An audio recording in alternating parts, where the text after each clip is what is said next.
아멘. 우리가 예배가 하나님께 드려질 때 하나님이 받으셔야 될 줄 믿습니다. 연락돼야 될 줄 믿습니다. 오른손 불끈 쥐시고, 손이 없으신 분은 그냥 하시고요, 손이 있으신 분은 오른손 불끈 쥐시고, 하나님은 절대자이시다. 3번을 고백합니다. 시작. 하나님은 절대자이시다. 하나님은 절대자이시다. 하나님은 절대자이시다. 할렐루야. 우리가 믿는 하나님은 절대자가 되십니다. 안 돼요 또? 이 절대자라는 말은 무슨 말인가 하면, 그거 틀어주지 말고 그 앞에, 하나님은 이 절대자이신데, 이 절대자라는 말은 무슨 말인가 하면, 모든 것을 능하지 못한 일이 없어 모든 걸 다 하신다 이거예요. 그런데 이 농촌에 있는 사람이 그 지역의 총사령관이 됐어요. 그러면 고기가 물 만나듯이 이제 내가 그동안에 억울한 일 당했던 걸 다 숙청 작업을 해야겠다. 그런 다음에 남용한 거죠. 하나님은 못한 것이 없어요. 모든 다 하신데 은혜와 자비와 사랑이 풍성하신 걸 믿기 바랍니다. 은혜와 자비가 풍성하시고 독생자까지도 이 땅에 보내주셔서 죄로 죽을 수밖에 없는 우리 인간을 위해서 보내주셔서 죄로 죽어 저주받고 심판받고 지옥 갈 자를 살려주신 하나님, 얼마나 좋으신 분인지 몰라요. 그래서 이 하나님을 우리가 찬양하고 영광 돌리고 경배하고 섬기고 있는 걸 믿기 바랍니다. 이 땅에서 뿐만 아니라 앞으로 오는 영원한 나라에서도 이렇게 하나님께 경배, 존귀, 영광을 돌린 것을 믿기 바랍니다. 그래서 요한계시록 4장 11절의 말씀 보니까 같이 한번 읽을까요? 시작. 우리 주 하나님이여 영광과 존귀와 권능을 받으신 것이 합당하오니 주께서 만물을 지으신지라 만물이 주의 뜻대로 있었고 또 지으심을 받았나이다 하더라. 아멘. 존귀와 영광을 받기에 합당하다. 영광을 받기에 합당하다 이게요. 세세 무궁토록 영광을 받기에 합당하신 하나님. 그렇기 때문에 오늘날 우리는 죽어서 하나님 나라 가서만이 아니라 이 땅에 숨을 쉬고 살아가는 과정 속에서도 이 세상에 있는 동안에도 마음껏 하나님께 영광, 존귀 돌려야 될 줄 믿습니다. 그런데 하나님께 영광을 돌린다, 우리 많이 들었죠. 우리를 만드신 목적도 찬송을 받기 위함이다, 영광을 받기 위함이다, 이렇게 말을 듣는데 영광을 돌린다고 하는 그 의미가 뭐냐, 어떻게 돌리느냐 이게요. 하나님께 영광 돌려야 된다, 영광된 삶을 살아야 된다 라고 하는데 이게 뭐냐, 이게 뭐예요. 막연하게 추상적으로 말한 것이 아니라 하나님께서 계시하셔서 말씀하시기를 영광 돌린 것을 한 창구로서 묶어서 우리에게 주신 것이 있는데 이게 뭐냐면 예배입니다. 그래서 예배라고 하는 수단을 통해서 하나님께 영광을 돌리고 하나님께 존귀 영광 돌리며 하나님의 권능을 찬양하며 우리가 예배하고 있는 걸 믿기 바랍니다. 그래, 예배 속에서 찬양이 있습니다. 드림이 있습니다. 기도가 있습니다. 말씀 선포가 있습니다. 우리는 헌신에 대한 결단이 있습니다. 세상으로 나가서 이렇게 살겠습니다고 하면서 기도의 다짐이 있습니다. 그리고 하나님이 가라 내가 축복하노라 하면서 축도가 있습니다. 이 예배 속에서 하나님은 영광을 받고 계시고 존귀 영광 받으셔서 앞으로 천국에 가서도 이 예배는 계속 진행된 것을 믿기 바랍니다. 그러니까 어떤 일이더라도 우리는 예배를 성공자가 돼요. 예배의 승리자가 되고 예배에 하나님이 받으시는 예배자가 되어야 될 줄 믿기 바랍니다. 예배를 받으시는 하나님, 우리는 예배하는 자, 그래서 예배하는 자가 어떻게 하느냐에 따라서 하나님의 예배를 받을 수도 있고 하나님이 거부할 수도 있는 거예요. 여러분 창세기 4장의 말씀 보면 가인과 아벨을 잘 알게 될 거예요. 가인은 하나님이 바로 그 제사를 받지 않았습니다. 아벨은 하나님 받으셨습니다. 바로 어떻게 하느냐에 따라서 받으신 그분이 받기도 하시고 거부하기도 하신다. 오늘날 우리는 하나님께 예배드리면서 하나님이 받으신 예배자가 되어야 될 줄 다시 한번 믿기 바랍니다. 만약에 예배를 하나님이 받지 아니하시고 거부해버리고 하나님이 예면해버린다고 한다면 예배의 실패자가 되는 거예요. 예배의 실패자는 어떤 결과가 나오느냐, 나를 귀히 여긴 자는 내가 귀하게 여기지만 나를 경멸히 여긴 자는 나도 그를 경멸히 여기겠다라고 말씀하신 것처럼 이쁨도 미움도 지게서 난단 말이 있잖아요. 하나님 우리를 사랑하셔서 독생자를 보내셨고 우리에게 접근하셨어요. 우리에게 찾아주셨어요. 이제는 내가 하나님에 대해서 어떻게 섬기고 경외하고 영광을 돌리느냐에 따라서 달라집니다. 그렇기 때문에 사랑은 우리는 상대성이에요. 나 혼자만 사랑할 수가 없습니다. 혼자만 사랑한다면 이건 짝사랑이 되고 온전해질 수도 없고 나갈 수가 없는 겁니다. 하나님이 경배를 받으시는데 우리가 경배할 때 그분이 받으시는 그런 경배, 그런 예배, 그래서 어떤 일이 있더라도 첫째도 둘째도 셋째도 그 이상도 우리는 예배의 성공자가 될 수는, 하나님이 예배를 받으시는 자가 될 수는 우리는 준비된 예배가 되고 하나님께서 그 예배를 받으셔서 영광 중에 거하시는 예배가 되어야 된다, 이런 말씀입니다. 믿으시길 바랍니다. 만약에 예배가 실패된다고 한다면 거기에 따라온 건 무서운 겁니다. 사울이라고 하는 이스라엘 초대 왕이 왜 망했느냐, 망한 이유가 있어요. 하나님이 뽑았을 때 그를 인정하셨으니까 택했지 않습니까? 초대 왕, 첫 번째 왕이란 것은요, 역사의 길이길이 남을 왕이에요. 그런데 하나님께서 그를 수명이 다하기 전에 버렸다 해서 다른 자를 뽑았는데 그 두 번째 뽑은 자가 누굽니까? 바로 다윗입니다. 거기에는 하나님께 제사 드릴 때 자기가 월권을 했고 하나님의 제사, 하나님께 드린 제사를 업신여겼다 이거예요. 구약시대 때는 하나님을 섬기고 하나님을 경외하고 하나님께 영광 돌린 것이 무엇을 통해서, 어떤 수단을 통해서 이루어지는가 하면 제사라고 하는 수단을 통해서 했습니다. 따라서 합시다. 제사. 그래서 5가지 제사가 있고, 제사는 하나님께 드리실 때 그냥 드리는 것이 아니라 제물이 있어야 하잖아요. 이 제물을 양이나 염소나 또 송아지를 가지고 드렸어요. 그러면 신약시대는 어떤 시대냐? 신약시대 때는 하나님께 예배를 통해서 영광 돌리고 섬기고 경외하고 있는 걸 믿기 바랍니다. 예수님이 오시는 그날을 기준해서 오시기 전에는 구약, 오시고 난 후부터는 바로 신약이라고 하는데, 구약시대 때는 하나님께 경배하고 영광 찬송 돌리고 섬기는 것이 제사를 통해서 되었다. 이건 하나님이 계시하신 말씀이에요. 그래서 제사는 하나님을 섬기는 수단이었어요. 신약은 뭐라고 그랬어요? 예배. 그러다가 보니까 사람들이 이 제사와 예배는 똑같은 것이다 라고 하면서 예배와 제사를 함께 봐버리는 사람들이 있습니다. 그러다 보니까 기도하는 사람 자체도 혼란이 일어나고 설교하는 분도 종종 그런 분들이 있어요. 그래서 하나님 이 제사를 받아주시고 이 제단 하면서 말하는 그 내용들을 심심치 않게 들을 수가 있을 겁니다. 여러분, 그렇지 않습니다. 제사와 예배는 완전히 다릅니다. 또 제단과 교회는 완전히 다릅니다. 구약시대 때는 제사, 제단 맞습니다. 제사란 건 뭐냐? 제사는 목숨이 붙어있고 활동력 있는 짐승을 잡아서 죽여가지고 드리는데 어디에 드리냐? 제단에다가 드려서 바로 하나님을 섬기고 하나님을 경배했어요. 그런데 예배라고 한 것은 뭐냐면, 예배는 지금 죽어있는 자를, 우리 인간은 죄로 말미암아 다 죽었다는 걸 믿기 바랍니다. 하나님과 관계가 끊어져 버렸어요. 죽은 자를 살려서 살아있는 사람들이 그 은혜에 감사해서 영광을 하나님께 돌리고 섬기고 있는 것이 예배란 걸 믿기 바랍니다. 그러니까 극과 극이에요. 그 사람들이 모이는 그곳이 교회예요.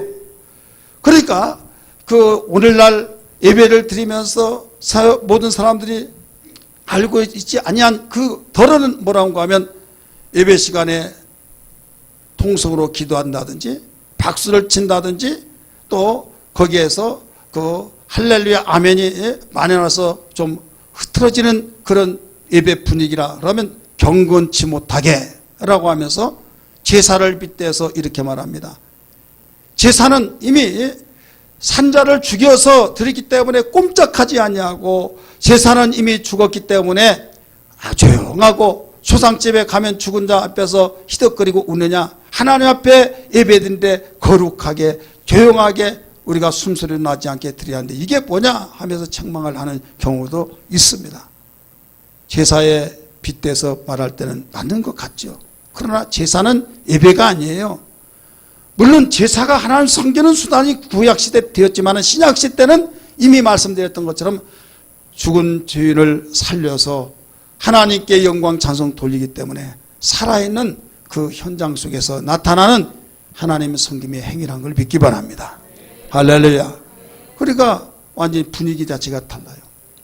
경건이라는 건 뭡니까? 조용하고 숨소리도 나지 않은 것이 경건입니까? 아니에요. 야고보 1장 27절의 말씀은 우리가 경건은 세속에 물들지 않는 것이라고 그랬어요. 하나님 말씀을 듣고 순종하는 고아와 가부를 돌보고 바로 세속에 물들지 않은 것이 경건이라고 했는데, 우리는 하나님 말씀을 듣고 말씀 속에서 감사와 감격 속에서 너무나도 깊어서 바로 살아있는 사람들끼리 보인다고 한다면 숨소리가 나고 웃음소리가 나오고 바로 하하하고 그렇지 않습니까?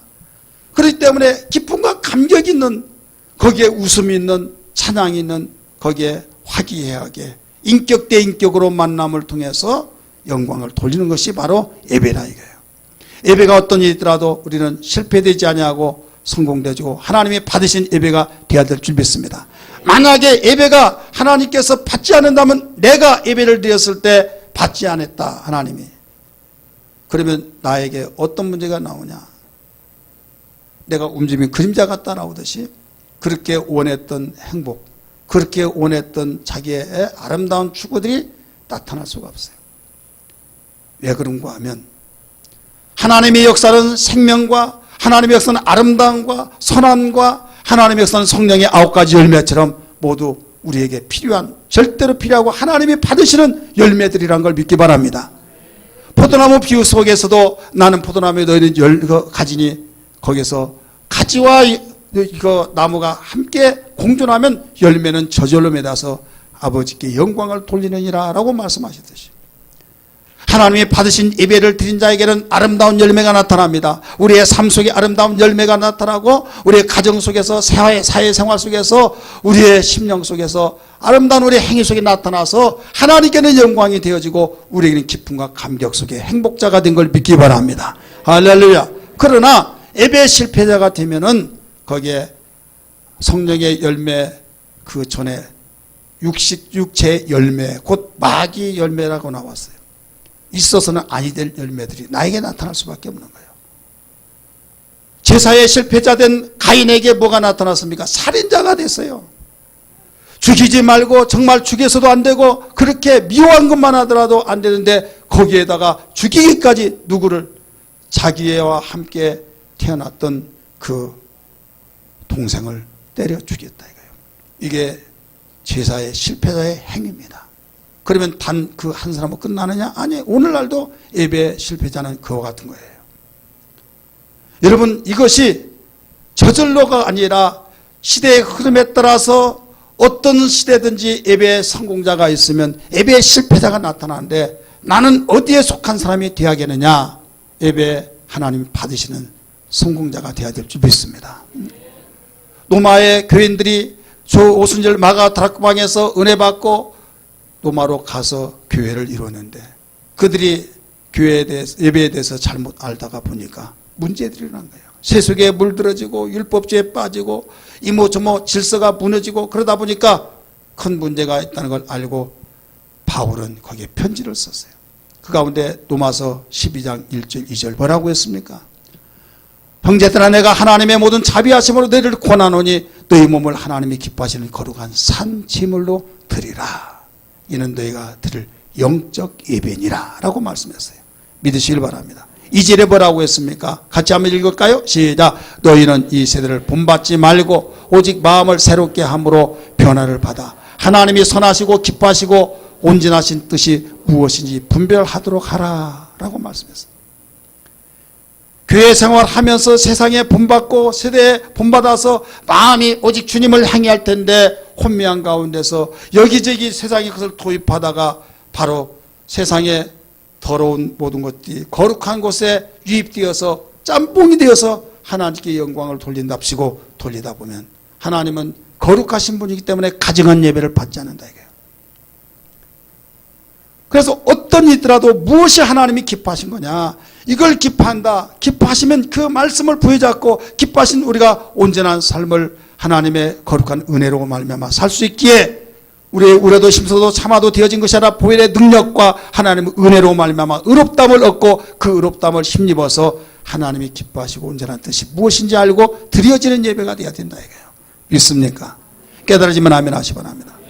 그래서 바로 이 시대가 이러니 별 수 없어라고 아니라 아무리 세상이 그런다 할지라도 우리는 분별하여서 하나님이 받으시는 예배자가 되리라. 할렐루야. 그래서 어떤 이더라도 예배 실패자가 되어서는 안 된다. 내가 다른 것은 실패했다 할지라도 하나님께 드려진 예배는 실패하지 말아야 된다고 하는 갈구하는 그 심정, 애통하는 심정을 가지고 시간마다 예배 드릴 때 예배자가 되어야 될 줄 믿습니다. 여러분, 성경은요 우리에게 이 예배에 대해서 얼마나 귀하게 가르쳐주고 있는지 읽었던 말씀, 오늘 본문 말씀입니다. 예수님이 사마리아 수가성 여인을 전도하시고 전도한 그 끝에 예수님이 그 예배에 대해서 말씀하셨어요. 예배에 대해서 4장 그 10절에서 4장 그 20절에서 24절까지 4절입니다. 4구절 안에 예배란 단어가 몇 번 나오냐? 10번 나옵니다. 몇 번 나와요? 우리 성가대 몇 번 나와요? 10번. 우리 짤막하니까 한번 읽어봅시다. 나 찾아보지 말고 성경 보세요. 여기 넘어가니까 뭐 봐요. 성경 보세요. 4장 20절에서 24절까지 시작.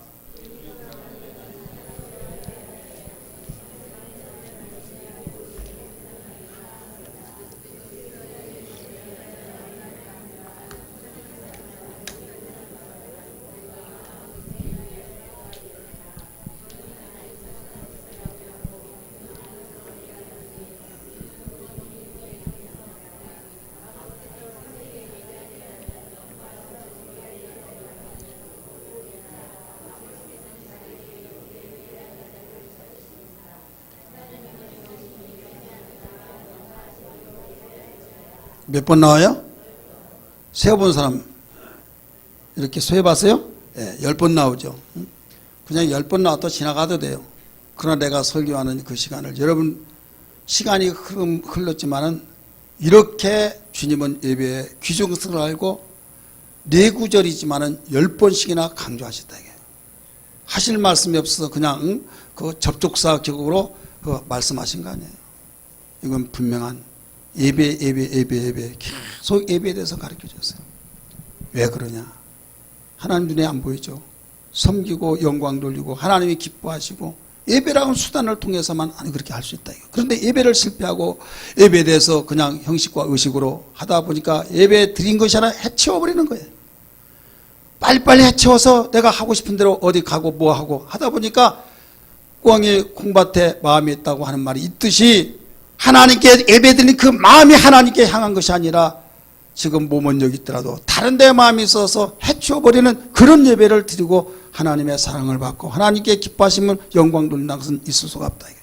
만약에 그렇다고 한다면 우리는 철저히 회개하고 철저히 우리 마음을 새롭게 고쳐서 하나님이 받으신 예배자가 되어야 될 줄 믿습니다. 할렐루야. 오늘 본문 말씀 속에 예수님이 바로 2가지를 가르쳐 주셨어요. 우리에게 가르쳐준 예배자로서 해야 할 2가지. 첫 번째 뭐냐? 바로 예배 장소보다 더 중요한 것은 예배를 받으시는 예배 대상자가 우선이 돼야 된다. 이걸 일러주신 거예요.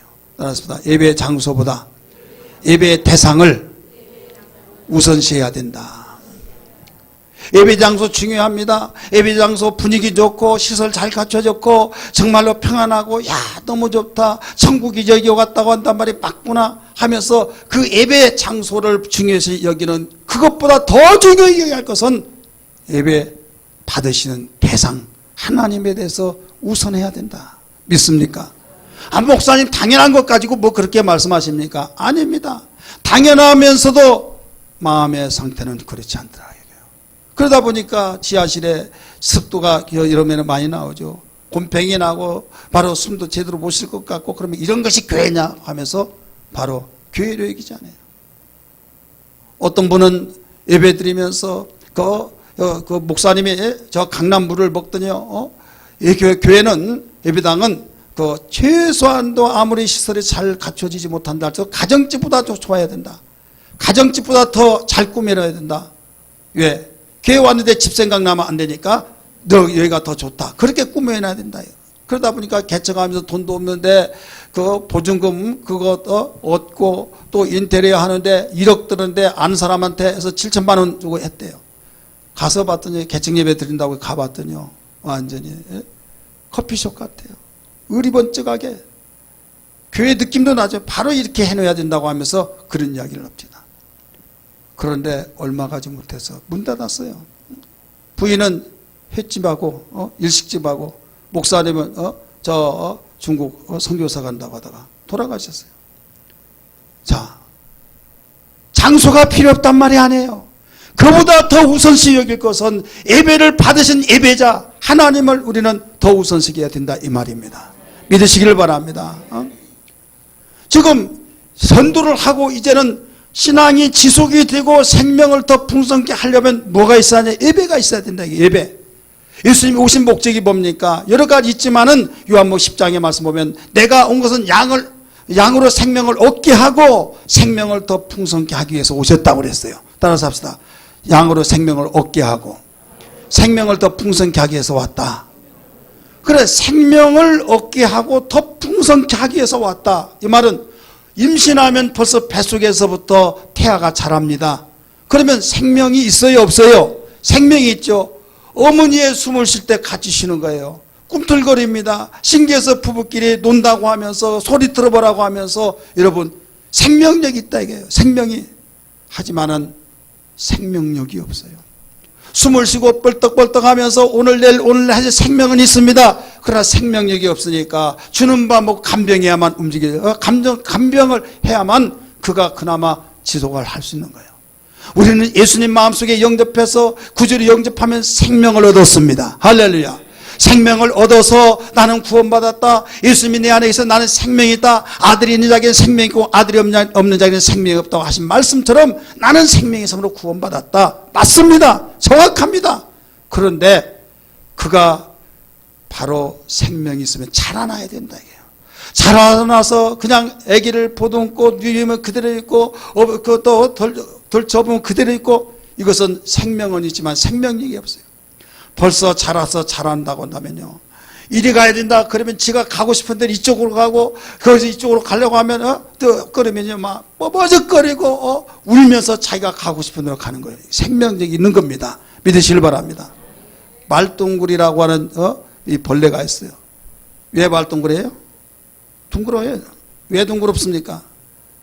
원래는 둥그럽지 않은데 둥그러워요. 그냥 뚜루루 둥그러가요. 발로 팍 차요. 그러면 둥그러 갑니다. 그러다가 나중에 한참 보면 북북북 기어서 또 이쪽으로 와요. 발로 쳐 받았는데 둥그러 가는데 이쪽으로 온다. 왜 그렇습니까? 생명력이 있으니까 그래요. 귀 있는 자는 들을지어다. 우리가 예수 믿고 핍박을 당하고 조롱을 받고 멸시천대를 받을지라도 쉬쉬 하지만은 주님 아시죠 하며 주님을 향해서 갑니다. 핍박에 의해서 신앙이 무너지지 않습니다. 조롱에서 오해를 통해서 여러분 신앙이 힘들지만 무너지지 않습니다. 왜? 생명력이 있으니까. 그래서 순교자까지 되어진 이유가 그래서 그런 거예요. 그러나 어떤 이는 너 교회만 다녀봐라 눈만 흘기더라도 안 다녀 하면서 끝나버린다 이거죠. 왜 안 나오냐? 아이고 교회 한번 나가다가 완전히 초상집 될 뻔했다고 하면서 끝난다. 왜? 생명력이 없는 거예요. 우리 주님이 우리의 아버지가 되신 걸 믿기 바랍니다. 절대자 하나님 아버지가 계신데 그분은 생명력 있는 자 당신의 자녀가 되기를 원하고 있다 이거예요. 여러분 자식을 낳아서 키우는데 생명력이 없고 날마다 숨만 드릉드릉 하면서 자라지 못하고 엎치락 덜치락 다 보호자가 해준다고 한다면 얼마나 가슴이 아프겠냐 이거예요.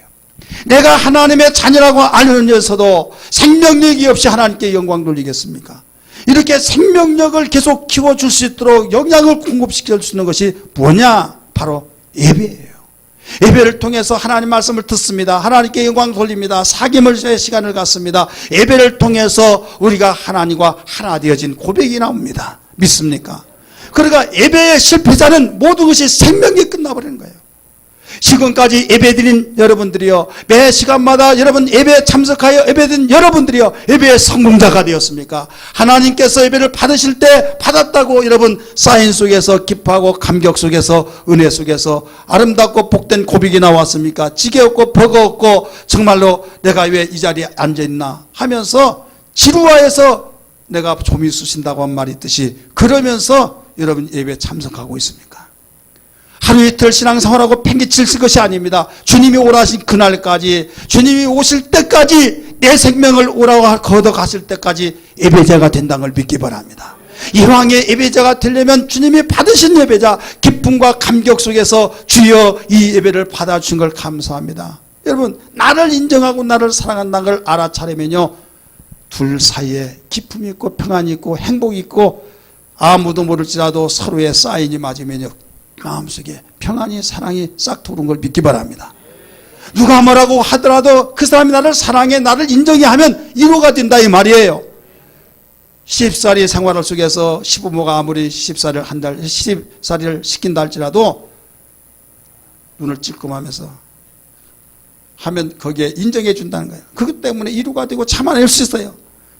아무리 시댁 식구가 잘해준다 할지라도 남편이 여러분 으릉거리면서 굴하게 하면요, 그 견뎌낼 수 없는 거예요.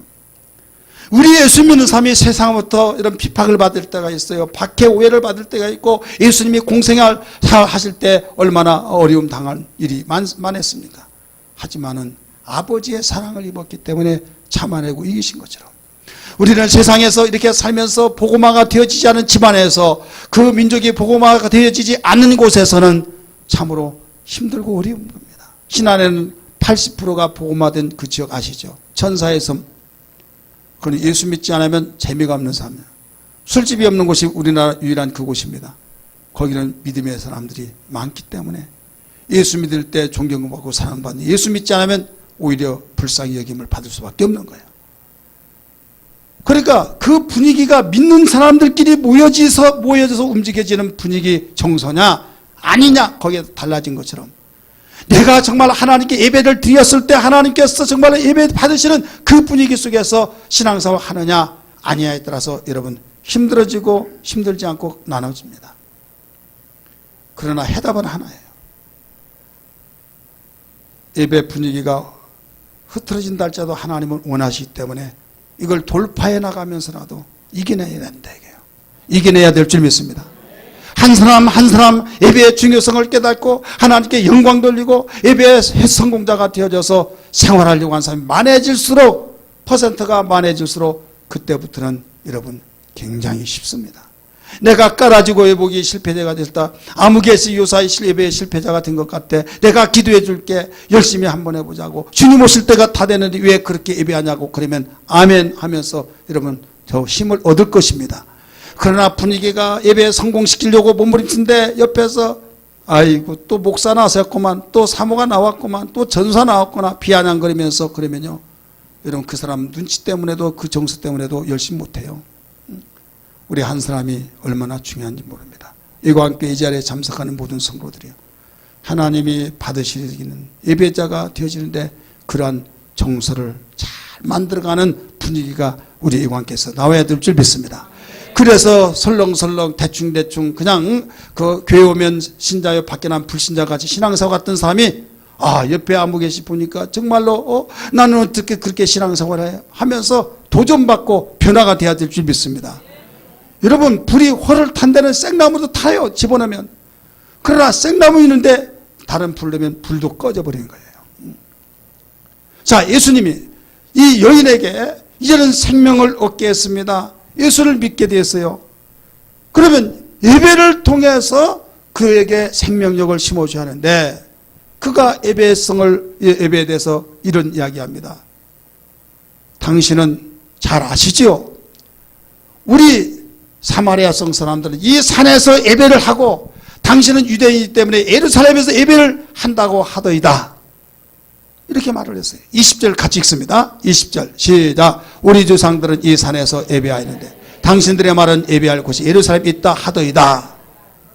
자, 그때 사실 그랬습니다. 왜? 나라가 분단되다 보니까 정치적인 상황 속에서 솔로몬 성전이 유대에 있습니다. 예루살렘에 있습니다. 그러니까 예루살렘에서 드리는데 북쪽에 있는 분단된 사람들이 예루살렘에 갈 수가 없는 거예요. 그렇다고 해서 하나님께 경배하기 위해서 계속 들락거리다 보면 나라가 붕괴될 위기에 있으니까 야, 꼭 하나님 거기만 계신가 하시나 여기도 계신다 해서 사마리아 어느 모산 거기다가 딱 정해놓고 여기서 예배드리라 이렇게 하는 거예요. 여기서 제사드리라 하다가 예수님 오신가 여기서 예배드리라 한 거예요. 하다가 보니까 그렇게 말한 거예요. 우리 조상들은 이 산에서 예배해야 했고 당신들은 예루살렘에서 예배한다고 하더이다 하니까 예수님이 뭐라고 한 줄 아십니까? 21절에 여자여 내 말을 들으라가 아닙니다. 내 말을 믿으라. 따라서 내 말을 믿으라. 이 산에서도 말고 예루살렘에서도 말고 너희가 내 아버지께 예배할 때가 이르리라. 아버지께 여러분 동그라미 치세요. 성가대도 동그라미 치세요. 뭐예요? 누구에게? 아버지께. 바로 하나님 아버지 그분이 예배를 받으신 분이에요. 예배의 대상이시란 걸 믿기 바랍니다. 여인은 예배 장소를 중요히 여겼습니다. 그러나 주님은 예배의 장소보다 더 우선시 여기고 더 중요한 것은 예배를 받으시는 하나님이 예배의 대상이신 하나님이 중요한 것이다. 이걸 이뤄준 거예요. 믿습니까?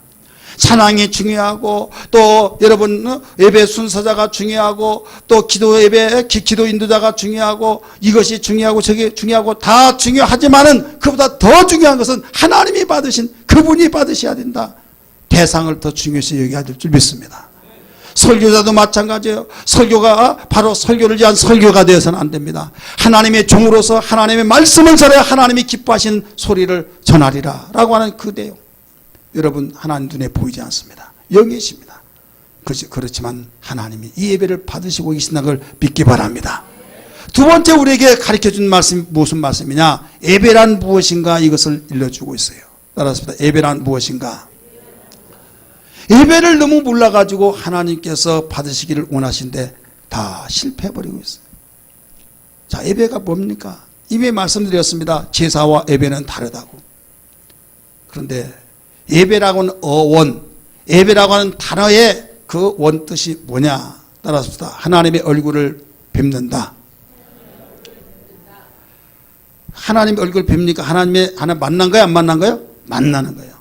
자, 얼굴 찾아봤는데 멀뚱멀뚱하고 세상 말로 말하면 멋대가리 없고 참 재미없다. 얼굴 보고 그냥 무관심하고 있다고 한다면 이건 인격적인 만남이 아니에요. 두 번째, 하나님과 만나서 얼굴 뵙고 입맞추다는 뜻이에요. 따라서 하나님과 입맞추다. 이건 너무 기뻐서 서양의 인사는요, 바로 키스한다고 하죠. 입술에다 하면 이성간의 키스지만은 이 볼에다가 키스하면 인사예요. 그러니까 하나님과의 입을 맞춘다는 것은 하나님을 만나는 순간에 하나님 내가 너무나 뵙고 싶었습니다. 너무나 정말로 뵙고 싶었다고 하면서 기뻐하는 마음을 가져야 된다 이거예요. 믿습니까? 만나서 너무 반갑다고 너무 오랜만이다고 내가 이 자리에 정말 오기 너무 잘했다고 하면서 오지 않았더라면 만나지 못했을 텐데 라고 하면서 너무 기뻐하면 상대가 기뻐할까요? 안 기뻐할까요? 기뻐하죠. 이 수준 높은 수를 알아듣나 모르겠어요. 얼마나 기쁘겠어요. 하나님께서 우리를 맞이하시면서 바로 기뻐하십니다. 서로 눈빛이 탁 마주치면서 그 스파크가 일어납니다. 하나님과의 입을 맞춥니다. 입을 맞춘 것도 상대성이 같이 마음이 맞아요. 입을 맞추려면 탁 돌려버리면 얼마나 무관하겠습니까? 하나님이 포옹하실 때 나도 같이 포옹하면서 입을 맞추는 거예요. 이때 입만 맞추고 계속 가면 한 시간 또 있을 거예요? 아니잖아요. 이제는 입 맞춤의 시간이 끝났으면 여기 앉으시라고 잠깐만 기다리라고 하면서 차를 갖다 주죠. 이제는 또 차 마시고 나서 식사하세요 하고 누구에게 다시 만드는 일꾼에게 다 이런 손님이 오시니까 오늘 이런 음식을 준비하라고 해서 다 내놓는다 이 말이에요. 바로 하나님께서 준비해 주신 거예요. 예배 속에 당신의 종에게 심부름을 한 겁니다. 이번에 내 사랑하는 아들, 딸이 다 오는데 철저히 준비해서 내놔라 해서 목사는 이 말에 의해서 설교를 준비해서 내놓는 거예요. 믿습니까? 깨달아지면 아멘 합시다. 이때 그걸 먹고 마시고 즐기는 거예요. 여러분, 살아있는 자들이 바로 사랑하는 사람과 만났을 때 얼마나 기쁘겠습니까? 화기하게 하하호 하면서 시끌벅적하면서 생명 있는 곳에는 시끌벅적하게 돼 있어요. 믿으시기 바랍니다. 조상집은요, 아무리 말 잘하는 사람도 입을 다물어야지 이걸 많이 하면요, 이건 결례합니다. 바로 잔치집에는 말을 잘하고 또 바로 분위기가 바로 잔치 말 그대로예요. 그렇기 때문에 무슨 말하고 기쁘면 막 아하하 하다가 막 너무 기쁘다고 박수도 치고 막 하기도 하고 미쳤다고 합니까? 오히려 안 하는 사람이 이상한 사람이죠. 그래, 예배란 건 그거예요. 살아있는 사람이 하나님께 바로 영광 찬송 경배 돌리니까. 그래서 우리 다 같이 박수하면서 찬송 부릅시다. 그럼 박수 치면서 찬송 부르고 동성으로 주의 번에 기도합시다. 기도하고 믿으시기 바랍니다. 아멘 아멘 하고. 여러분, 그 인도자 사회자가 바로 리드한 대로 움직여 나간 거예요. 믿기 바랍니다. 이게 예배예요. 예배. 저기 아주 다 같이 묵념합시다. 숨소리 나지 않고 그게 예배가 아니에요. 유교 정신 때문에 그북도 묵념이 나왔죠? 아니에요. 사랑하는 성도들이, 예배가 무엇이라는 걸 알았다고 한다면 이제는 마음을 다하고 성품을 다하고 뜻을 다하고 주인의 하나님을 사랑하라고 하는 마태복음 22장 37절의 말씀처럼 우리 예배 성공자가 되기를 바랍니다. 23절 말씀 한번 또 읽습니다. 예배가 뭐냐? 바로 같이 읽습니다. 아버지께 참되게 예배한 자들은 영과 진리로 예배할 때가 오나니 곧 이때라. 아버지께서는 자기에게 이렇게 예배한 자를 찾으시니라. 예배는 하나님께서 바로 당신을 존경하고 영광을 돌리고 그의 권능을 위엄을 바로 돌릴 때 받으신, 이게 바로 예배예요. 이때 우리는 참되게 예배해야 될 줄 믿습니다. 예수님이 바로 예배자는 이렇게 예배해야 된다. 방법까지 가르쳐 주셨어요. 따라합시다. 방법까지 가르쳐 주셨다. 우리 17장 찬송 한번 볼까요? 17장.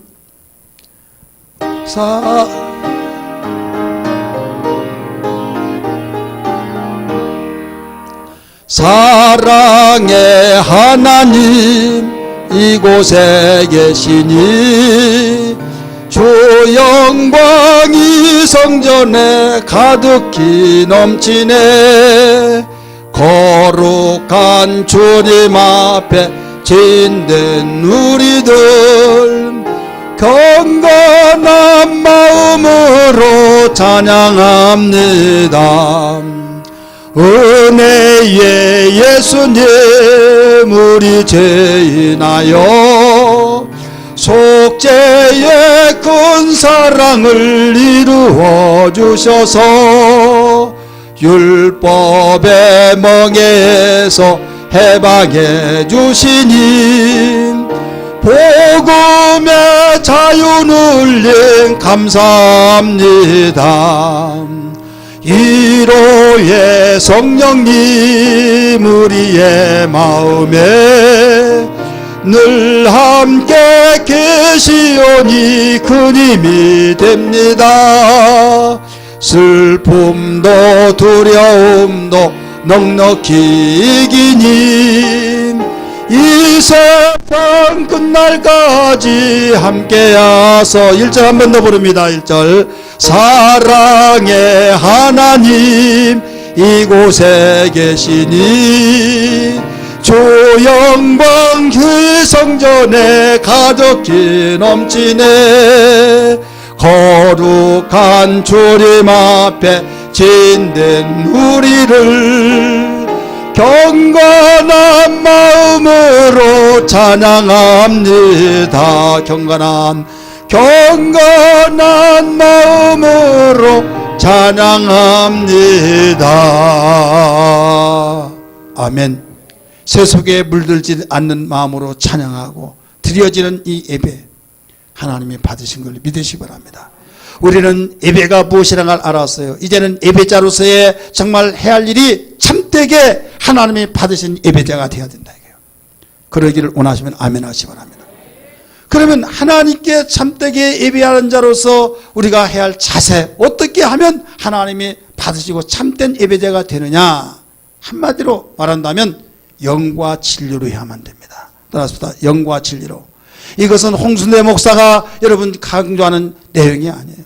주님이 말씀하신 예배자는 이렇게 예배해야 된다는 걸 가르쳐주고 있는 겁니다. 24절의 말씀 보니까 하나님은 영이시니 예배하는 자가 영과 진리로 예배할지니라.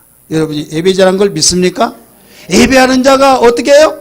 영과 진리로 예배할지니라. 자, 영이 뭡니까? 여기서 영이 뭐예요? 여기서 영이 뭡니까? 알지 못하면 여러분 예배를 드릴 수, 하나님 받으신 예배가 될 수가 없어요. 이렇게 예배에 대해서 무관심하고 예배에 대해서 무지하기 때문에 여기에 받을지 못하는 경우들이 너무 많습니다. 옛날에는 신령과 진정으로 이렇게 하는데요. 예, 본 원어의 뜻이 영과 진리입니다. 따라서 영과 진리. 영을 성령으로 생각한 사람이 있어요. 아닙니다. 여기에 대목에서는 영이 하나님입니다. 따라서 합시다. 하나님. 앞에 말하고 있잖아요. 하나님은 영이시니 예배하는 자가 영과 하나님의 우리가 예배한 대상이 있어야 하잖아요. 하나님께 드려지는 거예요. 그러니까 하나님과 진리로 예배할지나 진리는 바로 주님의 입에서 나온 말씀이 진리예요. 이 진리가 살아서 역사하시는 말씀이 진리의 영입니다. 그래서 요한복음 14장 17절의 말씀 보니까 그는 진리의 영이라 이렇게 나옵니다. 따라합시다. 그는 진리의 영이라. 그러니까 우리는 하나님을 대상으로 예배 대상 영이신 하나님을 우리가 성령의 역사를 힘입어서 예배해야 된다 이거예요. 인간의 노력과 우리에게 어떤 정성은 한계가 있어요. 성령의 능력으로 성령을 힘입어서 성령은 어떤 분입니까? 진리의 영이에요. 여러분 요한복음 14장 26절에 말씀하시기를 그가 오시면 생각나게 하시고 가르치시고 진리 가운데 인도하셨다고 한 것을 믿기 바랍니다. 성령이 오셔서 진리를 생각나게 하십니다. 주님이 하신 말씀을 생각나게 하시고 가르치시고 내가 이쪽으로 갈 때 진리 말씀을 생각나고 가르쳐서 진리 가운데 인도하신다 이거예요.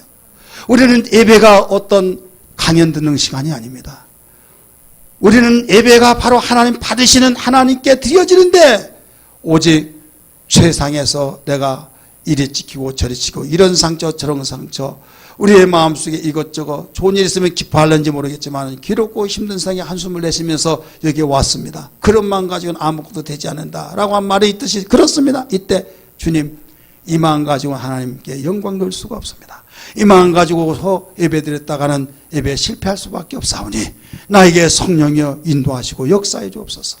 영과 진리로 예배하라고 말씀하셨사오니 하나님께 예배한 만큼 절대자이신 하나님께 내 아버지께 예배할 때 주님 성령으로 역사하여 주옵소서. 성령은 진리 가운데 인도하시고 진리 가운데 진리로 생각나게 하셔서 우리에게 가르치신다 하셨사오니 내 마음을 하나님을 향하게 하여 주옵소서.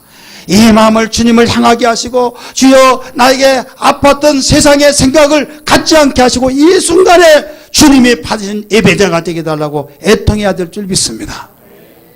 그럴 때 주님은 그 사람을 찾는다고 그랬어요. 23절에 말씀하시기를 이렇게 예배한 자를 찾으시느니라 라고 말씀하셨지 않습니까? 따라서 이렇게 예배한 자들을 찾으시느니라. 요한복음 4장 23절에 이렇게가 어떻게 해요? 영과 진리로 예배한 자를 찾으신다 이게요. 하나님이 받으신다 이 말이에요. 하나님께서 받으신 예배자는 어떻습니까? 바로 이미 서두에서 말씀드렸던 것처럼 하나님이 주시고자 한 모든 걸 주시고 하나님이 함께 하시고 벌써 하나님과 나 사이에 예배자와 하나님 사이에 사인이 맞고 사랑을 받고 하나님 받으신 그 기쁨과 감격 때문에 마음이 평안이 옵니다. 그 속에 행복이 있습니다. 그 속에 아름다운 것이 계속 싹 터 올라와서 내 심령의 변화가 나타납니다. 하나님이 받으신 예배자 곧 예배를 실패했던 사람이 이 말씀을 깨닫고 회복되어지면 그 결과가 어떻게 되시냐. 하나님께는 영광이 되어지고 우리의 삶 속에는 변화의 역사가 나타납니다. 다시 우리의 삶 속에는 변화의 역사가 나타난다. 하나님께 영광을 돌려요. 하나님이 받으시는 거예요. 우리는 가정생활이 있습니다. 개인생활이 있습니다. 사회생활이 있습니다. 교회 와서 교회생활이 있습니다. 인상을 찌푸려서 하나님께 예배드린다고 할 때 하나님이 얼마나 여러분 괴롭겠어요. 여러분 자식 키워보잖아요. 자식이 방긋 잠에서 깨어 웃을 때요 얼마나 기쁨을 줍니까? 하며 울면요, 처음부터 아침 시작부터 완전히 지옥과 같은 거예요. 할아버지 하고 그만 엄마 하고 웃으면서 방긋방긋 웃은 그 꽃이 피어서 달려올 때 얼마나 기쁘냐. 그건 알면서 하나님 우리 아버지라고 하는데 왜 예배자가 인상을 찌푸리고 예배자가 그렇게 살해하느냐 이게요. 가정생활에서 인상 찌푸리고 또 교회 와서까지도 또 사회생활 직장생활까지도 인상을 팍팍 쓰는데 어디에서 출장 나온 사람 같아요? 지옥에서 출장 나온 사람 같아요. 우리 옆에 분에게 지옥에서 출장 나온 사람 인상은 오늘로 끝이 됩시다 한번 해봐요.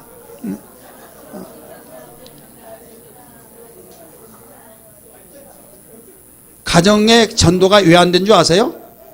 가정에 전도 안 된 사람은 이유가 있어요. 다 이유가 있지만은 그 중에 하나라고 했어요. 나 네 얼굴 같을까봐 안 다닌다. 이제 그분을 만났어요. 남편을. 집사님이 너무 신앙 주고 너무 그러니까 야, 내가 아무개씨 만났는데 너 막 천사 같다라고 하더라. 너 신앙 대단하거더라. 이 속을 누가 알아? 내가 속으로 당신 살아봤어? 나는 지옥에서 출장 나온 사람하고 사는 사람 똑같다 라고 이렇게 그 말을 하려다가 너 체면 때문에 말을 못했어 이런 이거예요.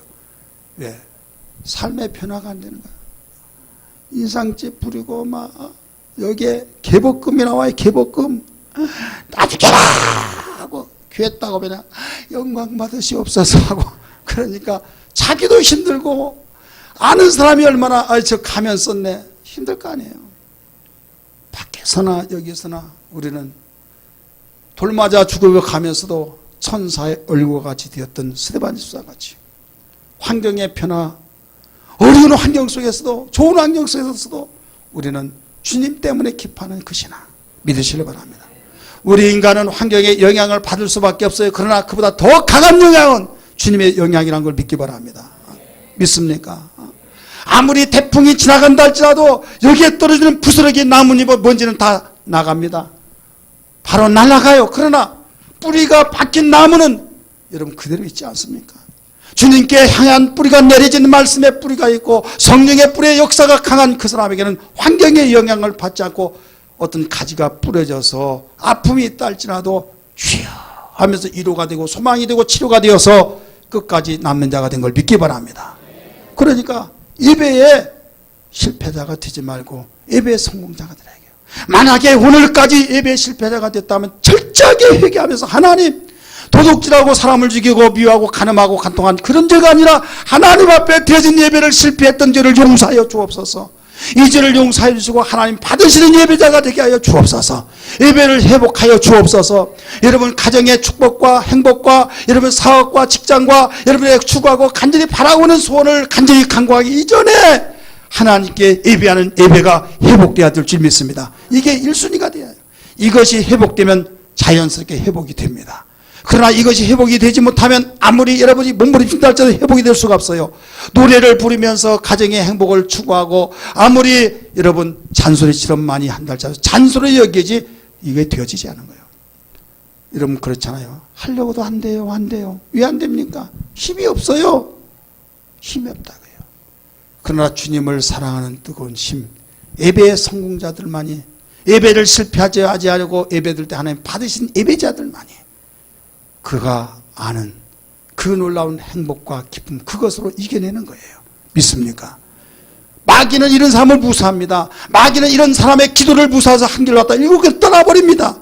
마귀는 도둑질하고 죽이고 멸망시키려 하는데 그 가정 예수 믿고 잘 때면 내가 어떻게 그걸 보고 있느냐. 직인하고 질투해서 내가 가만히 있지 않고 나 예수 믿고 이렇게 됐다고 하는데 우리 백성들이 다 빼앗아가면 유혹시키면 어떻게 하느냐. 절대 그럴 수 없지 해서 밤낮을 가지 않고 얼씬거리고 있습니다. 근데 가만히 보니까 예배를 때 끄뻑끄뻑 절고 예배들 때 하품이 나가고 예배할 때 딴 생각하고 예배할 때 그 엉뚱한 생각하면서 지루해가지고 그 불평원망하면 홍순대 모습은 몰라요. 하나님이 아니라 누구나 알아요? 하나님은 아시고 두 번째 누가 알아요? 마귀는 알아요. 영적 존재이기 때문에. 그럴 때 내가 괜히 놀랬네. 괜히 무서웠네. 백날을 들이봐라 하나도 안 무섭다 하면서 마귀가 여기 있어야 시간 낭비다. 다른 사람 가서 내가 완전히 또 무너뜨려야겠다. 이러고 있다 이게요. 왜 마귀의 조롱거리가 됩니까?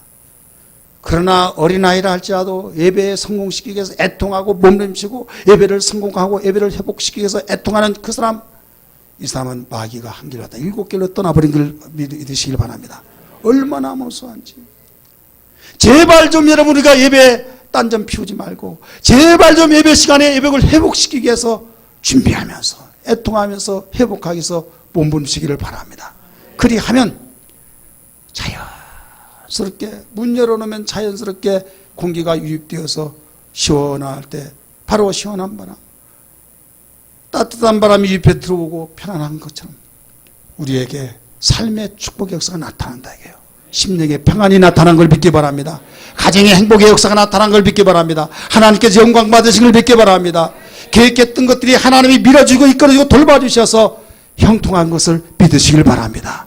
다윗의 집은 점점 강화해지고 사울의 집은 점점 약해지지나 사울은 예배 실패자가 됐어요.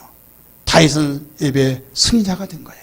성경은 이걸 증명하고 있습니다. 주님이 오늘 말씀하셨습니다. 이런 성도가 되기를 주님으로 축원합니다. 기도하겠습니다. 시간 기도할 때